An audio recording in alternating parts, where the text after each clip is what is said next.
I only said it one time. Standing at the pass, tray already balanced on my arm. I am not serving that table. My manager heard me from the kitchen doorway and asked me to repeat myself, like his ears had gotten it wrong. I repeated it. Slower. He told me to hand over my apron right there. I did, and I still did not carry that tray to the 4 people sitting at booth 6. One sentence cost me my job that night, and I have never fully explained why I said it. Until now.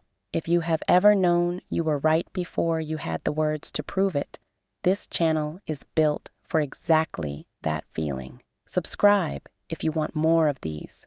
Now here is everything that happened before that sentence. My name is Marissa Doyle, and at the time all of this happened, I was 26 years old and 3 weeks into the job at a place called Harlan and Sons Chophouse on the corner where the old feed store used to be before it got turned into something with cloth napkins and a wine list. I had waited tables before at 2 different diners back home, but Harlan and Sons was a different animal entirely. It was the kind of restaurant where the regulars had a booth they considered theirs, where the wine came with a little card explaining the vineyard, and where the manager, a man named Walter Higgins, had been running the floor for 19 years and could tell you the name of every customer who had ever sent a plate back. Walter was not the kind of manager people warn you about. He was not cruel, and he was not lazy, and he did not play favorites in any way I ever saw. He wore the same gray vest every shift and had a way of resolving conflicts between staff so quietly that most nights you would not even notice one had happened. That matters to what happened later, because none of what I am about to tell you makes sense if you picture him as some cartoon villain barking orders. He was not. He made the decision he made that night for reasons that, if I had been standing in his shoes with only the information he had, I probably would have made the same call. I bring up how new I was because it explains a few things. I did not have seniority. I did not have history with any of the regulars.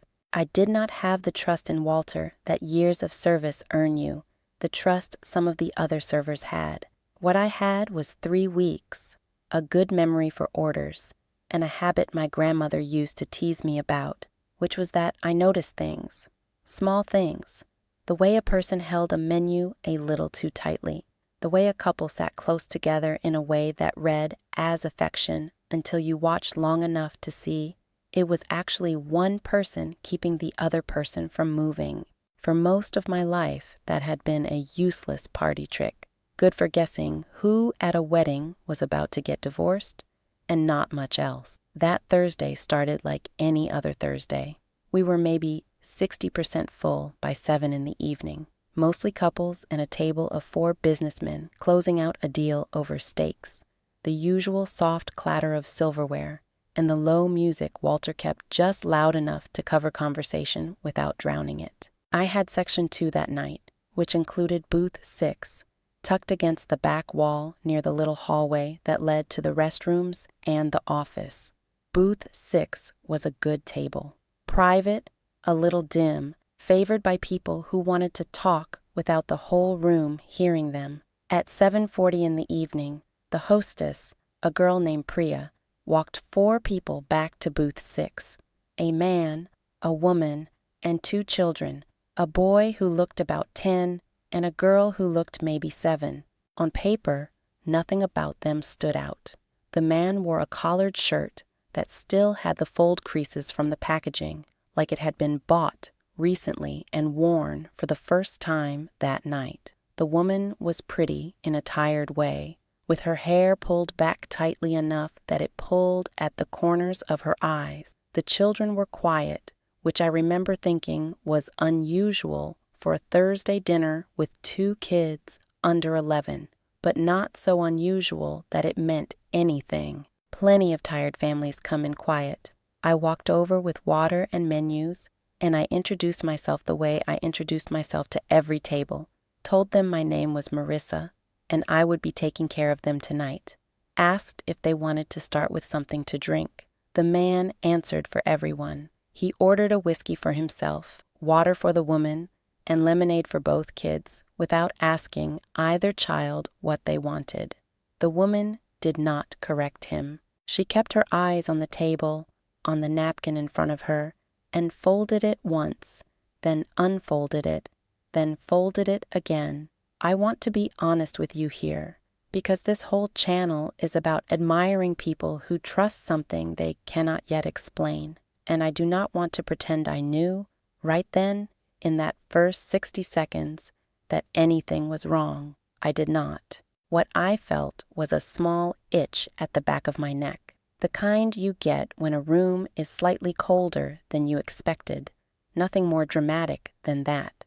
I went and put in the drink order and told myself the itch was nothing, because new servers who make a habit of imagining trouble at every table do not last long in a place like Harlan and Sons. But the itch did not go away. It got a little bit worse every time I came back to that booth. The first thing I actually noticed, the first thing I could have put into words if someone had asked me right then, was the wrist of the woman. She was wearing 3 bracelets stacked together on her left wrist. Thin gold things, the kind of jewelry that looks nice in a photograph, but does nothing to keep you warm and nothing to hide anything, except that every time her sleeve rode up even an inch, she would tug it back down before I could get a clear look. I have worked enough shifts around enough people to know the difference between someone adjusting a sleeve because they are cold and someone adjusting a sleeve because they do not want you looking at what is underneath it. It is a different motion. It is faster, and it happens the moment you glance in that direction, not before. The second thing was the boy. He was 10, old enough to have opinions about food, old enough to complain if his lemonade came with too much ice or not enough. He had none. Every time I set something down in front of him, his eyes went to his father first. Just a flick, just half a second, checking something before he would even reach for his fork. I have waited on plenty of families with strict parents. Strict is not the same as this. Strict kids roll their eyes when you are not looking.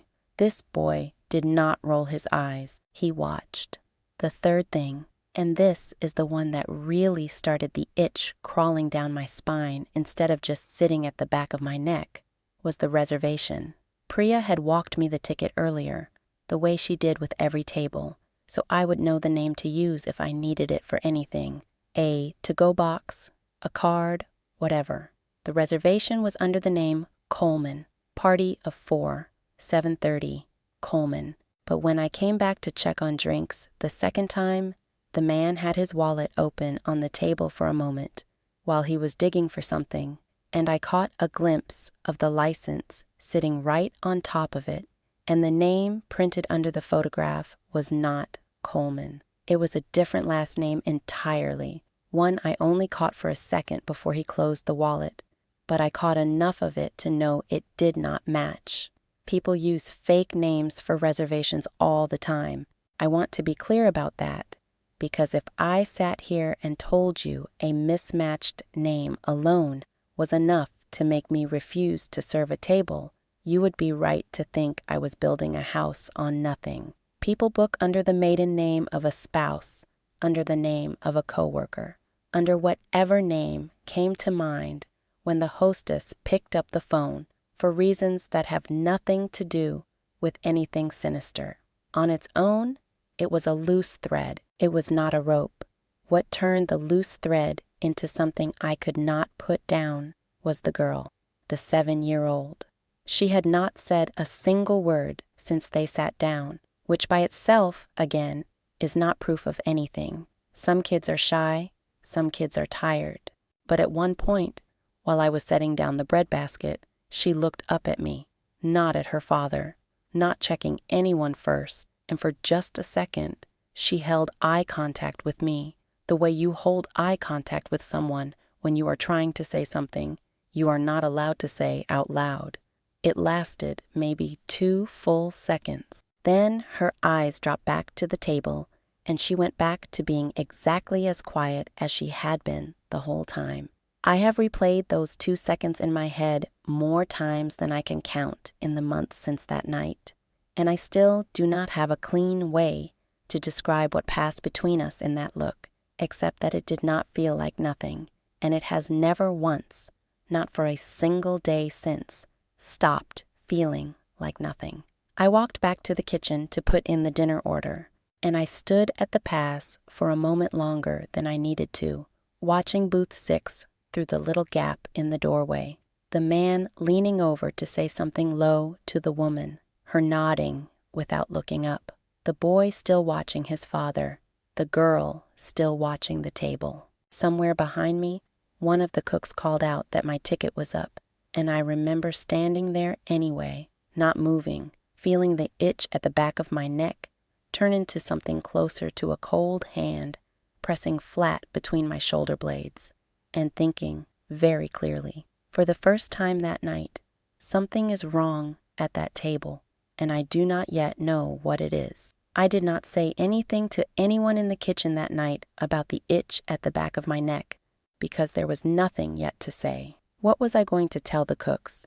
That a family looked tired and quiet, and that a little girl had looked at me funny for 2 seconds. Restaurants run on tickets and timing, not on feelings, and I had learned that lesson fast in my 3 weeks at Harlan and Sons. So I picked up my next ticket, a table of 2 celebrating an anniversary, and I put booth 6 out of my head as best I could, which was not very well. I came back around to booth 6 maybe 10 minutes later to drop the bread basket refill and check on the drink order, and this time I noticed something about the shoes. The man was wearing a pair of dress shoes, dark brown, expensive looking, the kind of shoes you buy when you want to look like you belong somewhere. But there were no socks. In the middle of a cool evening in a restaurant with the air conditioning running, he was wearing shoes without socks. And when I glanced under the table for half a second while I set down the bread, I saw that the woman was wearing sandals on a night that had dropped into the 50s outside. Neither one of them was dressed for the season they were actually in. It read, to me, less like a fashion choice and more like people who had grabbed whatever was closest and had not planned this outing with any real lead time. I want to slow down here because I know how this sounds if I list it all out flat like a checklist. A mismatched name on a reservation, bracelets that got tugged down, a quiet kid who watches instead of complains, shoes with no socks.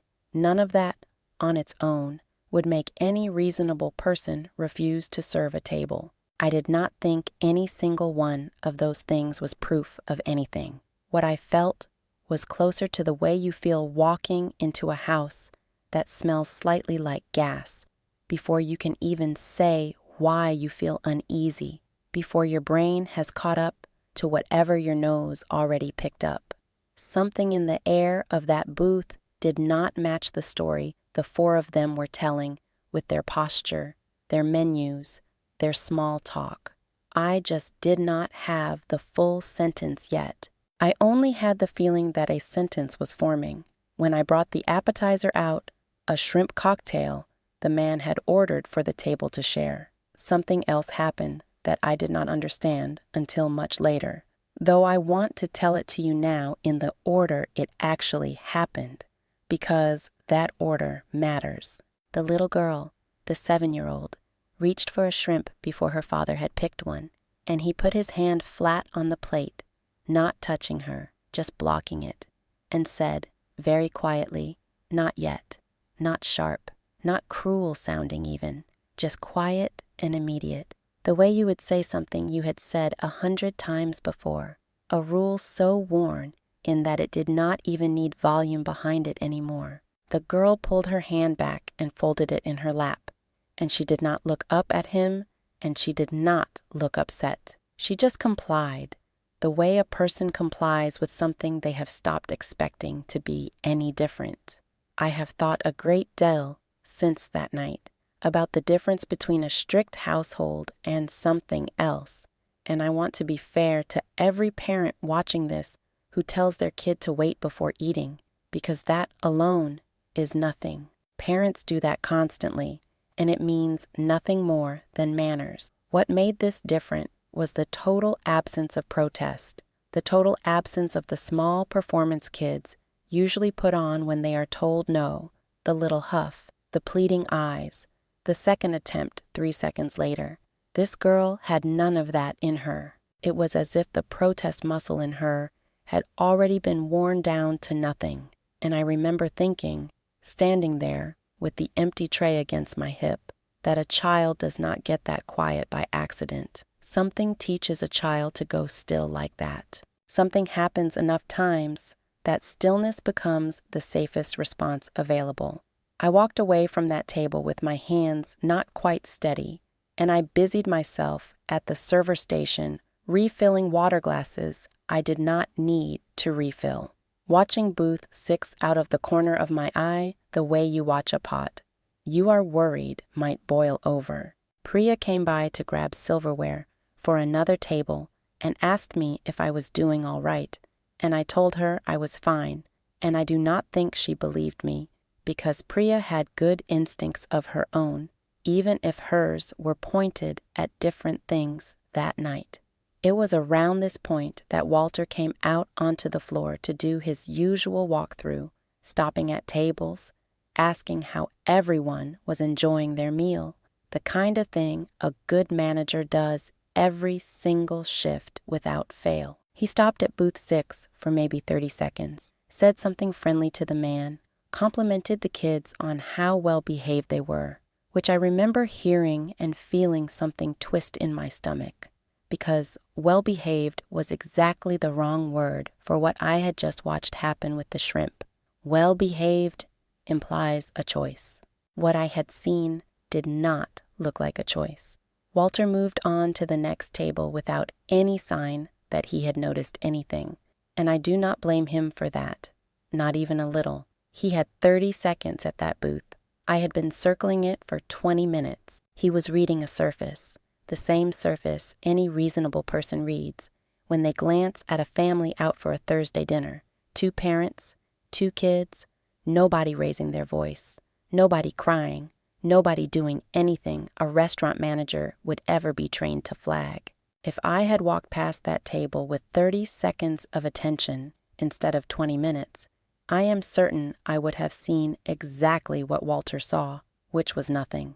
I went to check on my other tables for a while, because a restaurant does not stop needing you just because one booth has gotten under your skin. I refilled waters at the anniversary table, took a dessert order from a couple by the window, delivered a check to the businessmen who had finished their steaks and were ready to close out and get back to whatever came next in their evening. Every few minutes, my eyes drifted back to booth 6 anyway, and I noticed the woman had not eaten more than 2 or 3 bites of her salad. She kept moving the lettuce around with her fork in a way that looked like eating from a distance, but was not actually eating at all. I know that motion. I have done that motion myself at family dinners I did not want to be at gatherings where the food in front of me was the last thing on my mind. It is a specific kind of stalling, a way of keeping your hands busy so nobody asks why you are not hungry.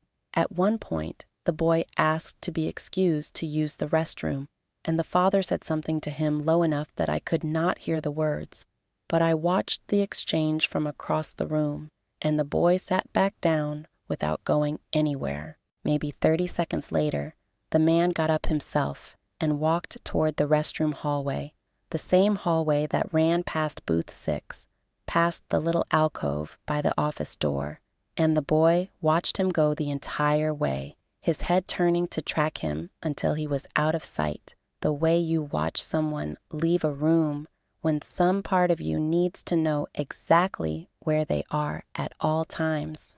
I refilled the bread basket a 3rd time, even though nobody at that table had touched the bread in the basket that was already there, because I needed an excuse to walk past again, and because some instinct in me, the same one my grandmother used to tease me about, was telling me that if I kept watching long enough, I would eventually see the one detail that would let me put a name to whatever was wrong. I did not know yet what that detail would be. I only knew it was coming, the way you know rain is coming from the smell in the air a full hour before the first drop hits the ground. When the man came back from the restroom hallway, he had a different energy about him, tighter somehow, like a string that had been wound one more turn than it wanted to hold. He sat back down and leaned in close to the woman and said something I could not hear, and she nodded the way she had nodded all night, quick and small, an agreement offered before the question had even fully landed. The girl, the 7-year-old, glanced at me again for just a moment across the room, the second time that night, and this time her eyes did not just meet mine and drop away. This time they stayed a half-second longer, and her hand, resting on the edge of the table, moved just slightly, 2 fingers tapping once against the wood, and then she caught herself and folded her hands back into her lap. I do not know how to explain to you why 2 fingers tapping once against a table felt like the loudest sound in that entire restaurant, but it did. It felt, in a way, I could not have justified to Walter or to anyone else standing there with me, like watching someone try to knock on a door from the inside of a room they were not allowed to leave. I finished the checks for my other tables. I ran 2 desserts. I closed out the anniversary couple with a comped glass of champagne because it was their anniversary, and that was the kind of thing Harlan and Sons did for regulars and near regulars alike. And the whole time, underneath all of that ordinary motion of a Thursday shift, something in me was building toward a decision I had not consciously made yet. I picked up the next ticket from the kitchen window, the entrees for booth 6, 4 plates balanced on one tray, the way I had been trained to carry them, and I stood there at the pass for a moment, with the weight of that tray settling into my forearm, looking through the little gap in the doorway, at the 4 of them sitting there in the dim light, and something in my chest went very still and very cold, the kind of stillness that comes right before you do something you cannot take back. I did not walk straight out with that tray. I stood at the pass a moment longer, and one of the line cooks, a guy named Desmond, who had worked there almost as long as Walter, glanced over and asked if I needed a hand with anything, because I imagine I looked like someone bracing for weather. I told him I was fine. I was not fine. My hands were steady, which surprised me, because everything else in me was not steady at all. But my hands held that tray level the entire walk across the dining room, past the anniversary table, past the businessmen counting out cash for their tip, toward the back wall and the dim little alcove where booth 6 was waiting with 4 plates of food about to go cold on my arm. I want to stop here for one moment, because I know some of you watching this have felt something like what I felt in that walk across the floor, that particular kind of certainty that has no evidence behind it yet, the kind that makes your chest go tight before your brain can even explain why. Tell me in the comments the moment you knew something was wrong before anyone would have believed you if you had said it out loud. I want to hear it, because I think there are more of us than the world gives credit for. I got to booth 6, and I set the first plate down in front of the man and the second in front of the woman, and I picked up the 3rd plate, the one meant for the boy, and my hands slowed down without my permission. I looked at the girl. She was watching her plate the way she had been watching everything else all night, quiet, still, waiting for whatever came next, without expecting to have any say in it. And something in me simply refused to put that 4th plate down. I do not have a cleaner way to explain it than that. It was not a plan. It was not a strategy. It was a wall I ran into inside my own body, a stop sign that appeared out of nowhere and would not move no matter how hard I tried to push past it.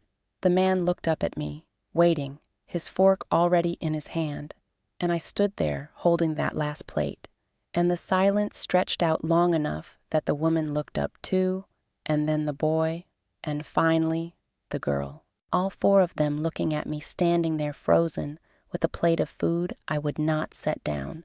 I do not remember deciding to say it. I remember the words arriving already formed, the way a sentence sometimes arrives whole instead of built piece by piece. And I said, not loudly, just clearly enough for the table to hear, that I was not going to serve that plate to that little girl until someone could tell me why she looked like she was afraid of her own dinner. That is not exactly what came out of my mouth. What actually came out, word for word, the version Walter heard from the kitchen doorway 30 feet away, was simpler than that. I am not serving that table. 4 words. I said them once, quietly, mostly to myself, the plate still in my hands, my feet planted at the edge of that booth like they had grown roots into the floor. Walter came around the corner from the kitchen doorway almost immediately, because a server standing frozen at a table with an unset plate is the kind of thing a 19-year veteran notices from across a dining room without even trying. He asked me to repeat what I had said, and I understand now why he asked, because it must have sounded, from where he was standing, like something had gone wrong with an order, a wrong dish, a dietary restriction I had somehow missed. He was not expecting what I actually meant. I repeated it, slower this time, because my voice had started shaking in a way it had not been shaking a moment before. I am not serving that table. The man at booth 6 looked between me and Walter with an expression I want to describe honestly, because it matters for what I said earlier about him not being a villain in this story either. He looked confused. He looked, if anything, a little embarrassed, the way anyone would look if a server suddenly announced in front of his family that something was wrong with him, in a restaurant, at a Thursday dinner with no explanation attached. He did not raise his voice. He did not do anything threatening. He asked in a reasonable tone if there was some kind of problem, and I did not have an answer for him that would have made sense out loud, because everything I had built that certainty out of was a stack of small things, a mismatched name, some bracelets, no socks in cold weather, a shrimp cocktail, a boy who watched instead of complained, 2 fingers tapping once against a table. Try explaining that to a room in the space of 10 seconds, while a family looks up at you, waiting for an actual reason. Walter pulled me a few steps away from the booth, close enough to the server station that the family could not hear us clearly, and he asked me, in a low voice, what exactly I thought I was doing. I told him I could not serve that table. He asked me why, and I told him the truth, which was that I did not have a clean way to explain it, that something about that family was wrong, that the little girl looked scared, that I could not put my finger on any one thing, but that all of it together felt like something I could not walk away from. I watched his face while I said it, and I watched him listen to me carefully, genuinely, the way a good manager listens to a genuinely new employee who might be overwhelmed, who might be having a rough night, who might need water and 5 minutes in the back before returning to the floor. He asked me if I had actually seen anything happen, anyone touch anyone the wrong way, anyone say anything cruel out loud, anything he could act on. I told him no, not exactly, not in any way I could point to as evidence. And I watched something shift in his face when I said that, not anger, something closer to disappointment, the look of a man who wanted to believe there was something concrete underneath what I was telling him and was finding only a feeling. However strongly I felt it, Walter told me, still gently, that I could not refuse to serve a paying family at his restaurant on the basis of a feeling, that a feeling was not something he could stand behind if the family complained to the owner that I was 3 weeks into this job, and he needed me to go back and finish serving that table like a professional. I told him I could not do it. I told him again, and I heard my own voice break a little on the second try, that I was not serving that table. I watched him make the calculation. I watched him weigh 19 years of running a floor fairly against a 3-week employee, refusing, without any evidence he could point to do her job in front of a paying customer who had done nothing observable wrong. I want you to sit with that calculation for a second, because if you strip away everything you already know is coming in this story, if you imagine you are Walter Higgins standing at that server station with no more information than he actually had, I think most reasonable people would have made the exact decision he made next. He told me to hand over my apron right there at the server station, not even in the privacy of his office, because the situation itself had become the kind of thing that needed to be resolved immediately rather than scheduled for later. I untied it without arguing. I did not cry, though I came close. I set the apron down on the counter, and I looked one more time across the room at booth 6, at the girl who was watching all of this unfold with the same careful stillness she had been wearing all night, and I still did not go back and set that 4th plate down. Priya walked me to the back to get my things, and I could feel every eye in that dining room on me as I crossed the floor a second time, this time without a tray, this time with nothing in my hands at all except the strange, heavy certainty that I had just lost my job over something I could not prove was even real. Priya did not ask me anything on the walk back, and I was grateful for that, because I do not think I could have answered a single question in that moment without my voice giving out completely. She squeezed my arm once at the door to the back hallway and told me to call her later if I needed anything, and then she went back out to the floor, because the restaurant was still full, and other tables still needed their water refilled and their checks brought out, regardless of what had just happened at booth 6. I stood in the small employee hallway by the lockers for a long moment before I even reached for my bag, staring at the gray metal door that led back out to the kitchen, listening to the ordinary sounds of a Thursday service continuing without me, plates clattering, someone calling out an order, the low hum of the walk-in cooler kicking on. It felt strange, the way it always feels strange when your whole world tips sideways in one moment and the rest of the world simply keeps moving at its regular pace around you, unaware that anything has changed at all. I did not go straight to my car. I stood in the employee hallway until my hands stopped shaking enough that I trusted myself to drive. And by the time I finally pushed through the door into the parking lot, cool air hit my face, and I realized I had left my jacket in the small closet by the host stand, the one the front of house staff used, instead of the back lockers because it was closer to the door. I almost did not go back for it. I almost told myself I would call the next day and ask Priya to bring it to me, because the thought of walking back through that dining room one more time made my stomach turn over.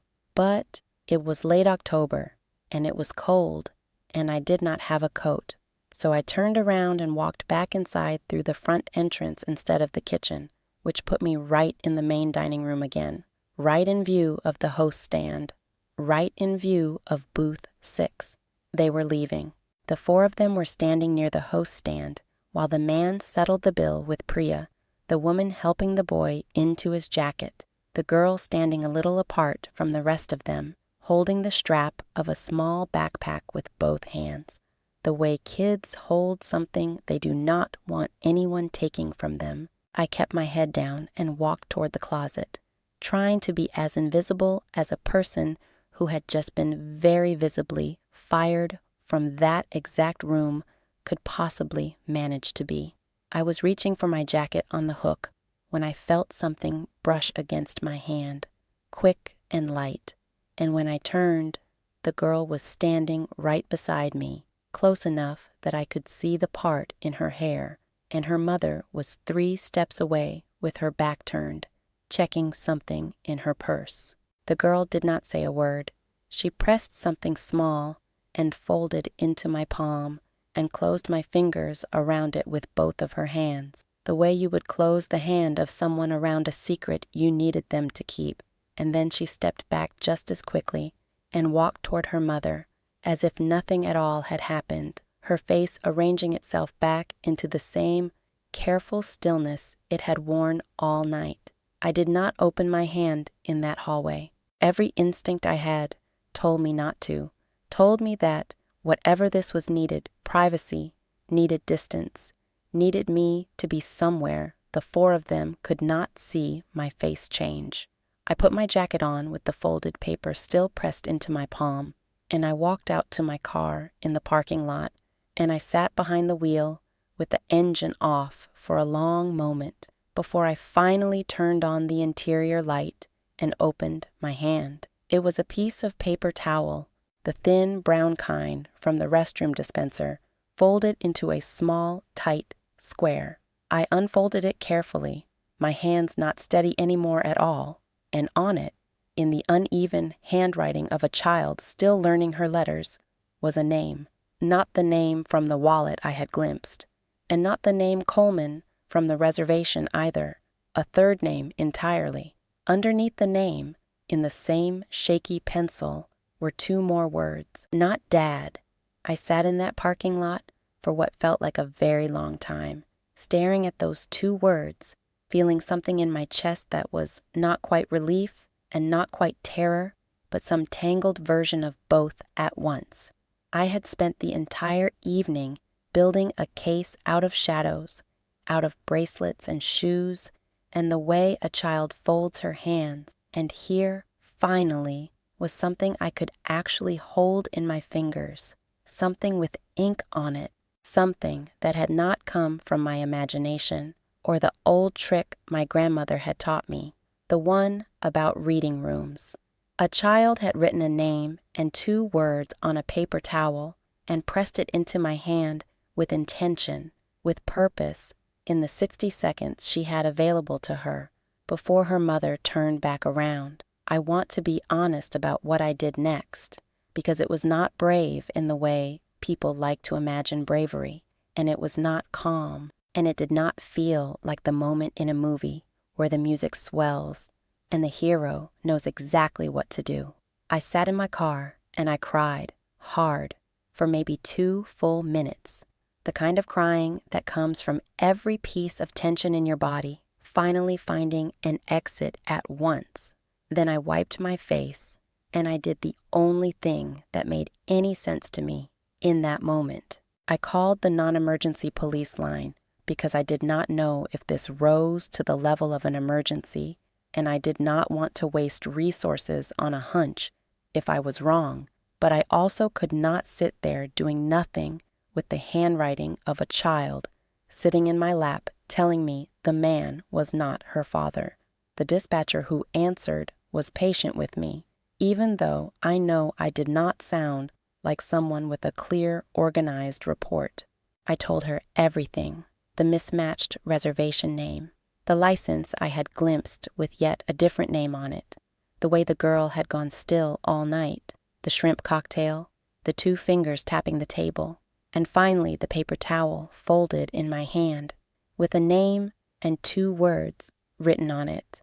I read her the name exactly as it was written. I told her I did not know the make of the car they were driving, because I had been fired before I got the chance to see them leave the building, and I gave her the best physical description I could manage of all 4 of them, the shirt on the man, the hairstyle of the woman, the age of the boy, the backpack the girl had been holding. She asked me to stay on the line while she checked something, and the several minutes that passed while I waited were some of the longest minutes I have ever sat through, sitting alone in a dark parking lot with the restaurant lights glowing behind me and my car heater blowing cold air because the engine had not warmed up yet.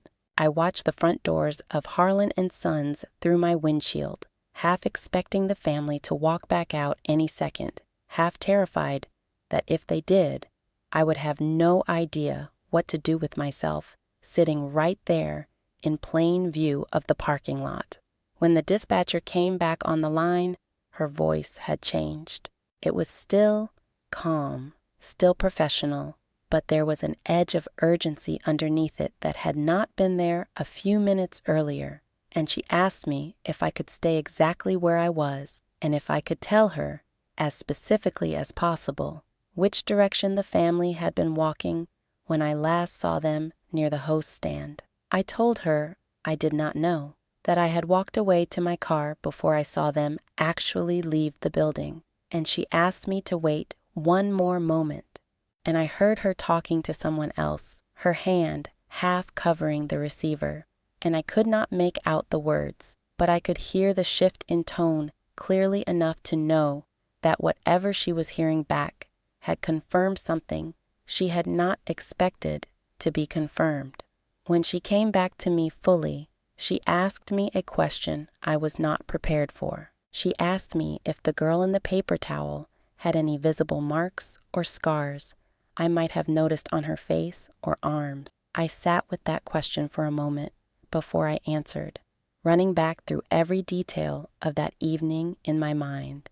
Every glance, every moment I had watched that little girl across the dining room, and I told the dispatcher, yes, there was something, a small scar, pale and thin, just above her left eyebrow, the kind of scar that comes from an old cut healed a long time ago. I had noticed it hours earlier while setting down her lemonade and thought nothing of it at the time, filed it away the same way I had filed away everything else that night, without knowing which detail would end up mattering. The dispatcher went quiet for a beat that felt much longer than it probably actually was, and then she told me, in a voice that had gone very careful and very deliberate, that she needed me to stay on the phone with her, that a unit was already being dispatched to the area, and that what I had just described matched something they had on file. She did not tell me everything in that moment. She could not yet. Not over the phone with a civilian who had no official standing in whatever was unfolding. But I understood, sitting there in that dark parking lot with a folded paper towel still in my lap, that the small scar above the left eyebrow of a 7-year-old girl had just turned an entire evening of shadows and half-formed feelings into something with an actual shape. I did not know yet how much more that scar would end up explaining, or how far this was all about to go, but sitting there in the dark with the engine finally starting to warm the air around me, I understood that whatever came next was no longer something I could have imagined my way into. It was real, and it was already moving, somewhere out in the night beyond my windshield, faster than I could follow. I stayed on the phone with that dispatcher for almost 40 minutes, sitting in my car in that parking lot while the restaurant emptied out behind me one table at a time, the lights inside dimming slightly as the dinner rush wound down into the slower stretch of a Thursday evening. She kept me talking, asked me to repeat small details 3 and 4 times, the color of the wallet, the exact wording on the paper towel, the direction I thought I had seen a dark-colored sedan pull out of the lot maybe 15 minutes before I had even made the call. I did not know, at the time, whether any of it would matter. I only knew that as long as she kept asking, I kept answering, because it felt like the only useful thing left for me to do that night. It was almost 11 when an officer finally called me back on my own phone. A different voice than the dispatcher, a man who introduced himself and told me, carefully, in the kind of tone people use when they want to give you information without giving you more than you are supposed to have, that a vehicle matching the description I had given had been located at a motel off the interstate, about 25 minutes from the restaurant. He told me that the 2 children were safe. He told me that the man had been taken into custody without incident, and that the woman, the one I had watched fold and unfold her napkin all evening, had cooperated fully with officers the moment they arrived, and had, in fact, been the one who unlocked the motel room door and stepped aside to let them in. It took another 2 weeks, and one long conversation with a detective in an actual office with actual paperwork before I understood the full shape of what had happened that night. The 2 children belonged to a woman 2 states away, a mother who had been granted full custody after a divorce that had gone through 5 months earlier, following 2 prior incidents that had been reported to authorities but never risen in the eyes of a family court to the level required for anything more than supervised visitation to be revoked. The man at booth 6 was her former husband.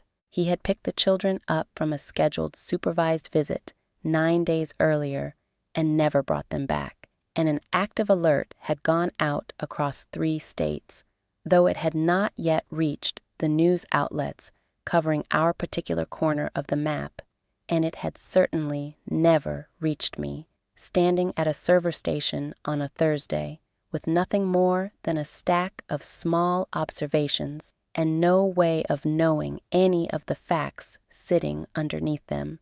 The woman at the table, it turned out, was not the mother of the children at all. She was the girlfriend he had been living with since the divorce, a woman who, the detective told me, without going into more than I needed to hear, had grown increasingly afraid of him over the preceding months.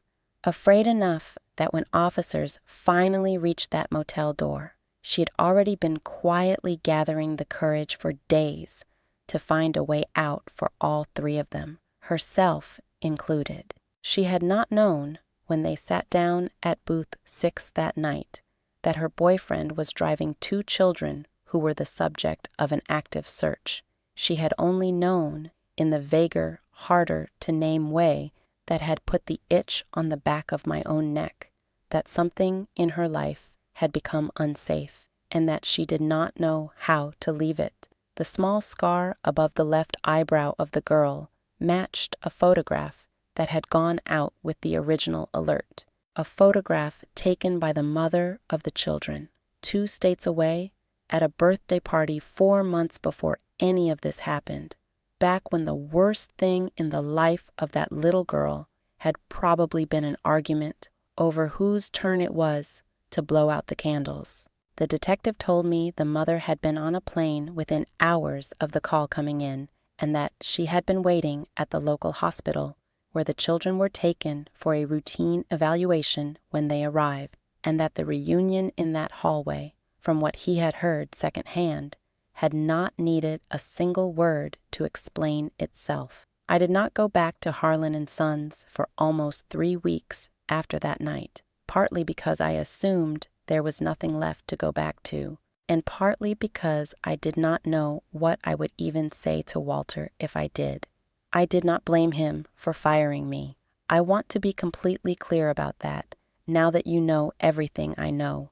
If I had been standing where he was standing, hearing what he heard, seeing only a new server refusing to explain herself over a family that was, by every visible measure available to him in that dining room, behaving like a perfectly ordinary family, having a perfectly ordinary dinner, I believe I would have made the exact same call he made. 19 years of running a floor fairly does not prepare a person to read the one hidden fact underneath a surface that gives away nothing, and Walter had never claimed to be anything other than a man who read surfaces well and made decisions accordingly. He called me himself in the 2nd week and asked if I would come in before the dinner shift, before any other staff had arrived, just the 2 of us in the empty dining room with the chairs still turned up on the tables from closing the night before. He did not make a speech.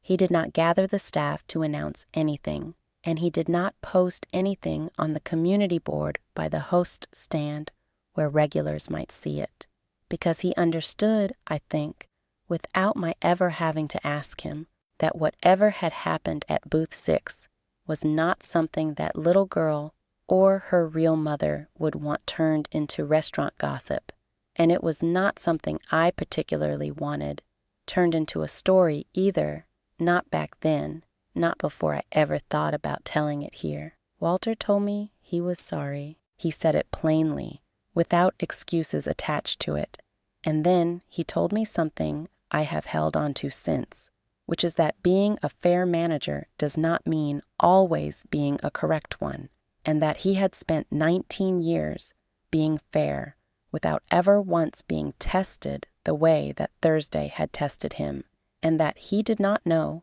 even now, what he would tell a younger version of himself to do differently, given only the information he had actually had in that dining room. He offered me my job back, not as an apology dressed up as a favor, but because, in his words, a restaurant that had somewhere on its floor a server who could read a room the way I apparently could was a restaurant that was better off, not worse, for having kept her. I said yes. I went back to work at Harlan and Sons the following week, and I am still there now, though I no longer think of Booth 6 the way I used to, as just another table tucked against the back wall near the hallway. Priya still works the floor with me most nights, and every so often, on a slow evening, she will glance at Booth 6 and then glance at me, and neither of us says anything at all, because there is nothing left that needs saying between us about it. I kept the paper towel. It sits folded, exactly the way it was folded that night, in a small wooden box on my dresser at home, next to a photograph the mother of the girl mailed me almost a year later, of her daughter on a swing set in a backyard I have never seen in person, the small scar still visible above her left eyebrow in the picture, her mouth open in the middle of a laugh. On the back, in handwriting steadier now than it had been on that paper towel, someone had written 4 words, and those 4 words are the only part of this whole story I have never been able to read out loud without my voice catching, so I will leave them where they are, folded in that box, exactly the way she left them for me. I still work Section 2 most nights, and I still walk past Booth 6 a dozen times a shift without giving it a second look, which is exactly how I want it to stay. But every October, when the weather turns cold enough that people start showing up in shoes that do not match the season, I open that little wooden box for a minute before my shift starts, just to look at the paper towel again, still folded the same way, still holding the same 2 words a 7-year-old trusted a stranger enough to write down. I do not need it to remind me that I was right. I have the photograph for that. I keep it because it reminds me what it costs, sometimes, to say the one sentence nobody wants to hear and why it is worth saying anyway. If a story like this one meant something to you, I put up a new one every week, about ordinary people who paid a real price for trusting what they knew before anyone else believed them. I will see you in the next one.